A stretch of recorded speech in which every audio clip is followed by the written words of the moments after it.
Yan.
Mga kasama, kundi para umiwas sa pananagutan. Ayaw niyang siya ay litisin ng ICC para sa mga patayan na naganap sa kanyang administrasyon. Ngayong si Duterte ay nasa kustodya na ng ICC. Makatwiran lamang na tayo po ay bumalik sa ICC bilang bahagi ng panawagan para sa katarungan, para sa pananagutan, na panawagan ng mga biktima ng karahasan, biktima ng administrasyon ni Rodrigo Duterte. Ano ang hinihintay ni Marcos Jr. kung bakit ayaw niyang bumalik ang Pilipinas sa ICC? Malamang si Marcos Jr. ay natatakot din na pagkatapos si Duterte, siya ang isusunod. Tuloy ang paglabag sa karapatang pantao sa kanyang administrasyon. Natatakot si Marcos Jr.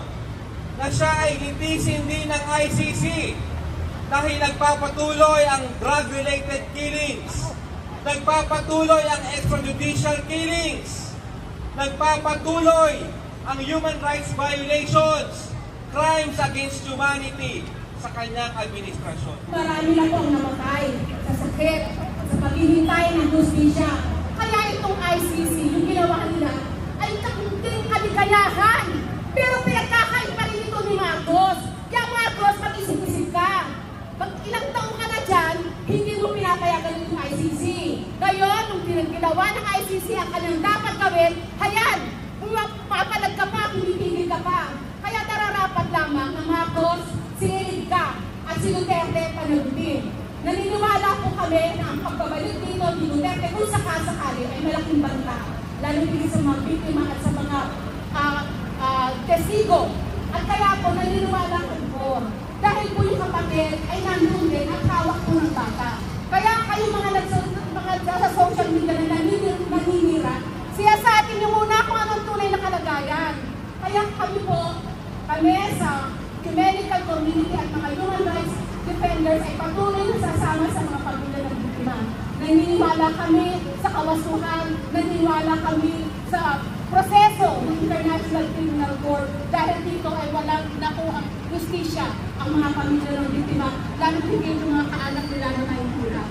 Kaya kami po ay kasama ng taong bayan, kami po ay kasama ng legislator, nananawagan na sumali na ni Duterte.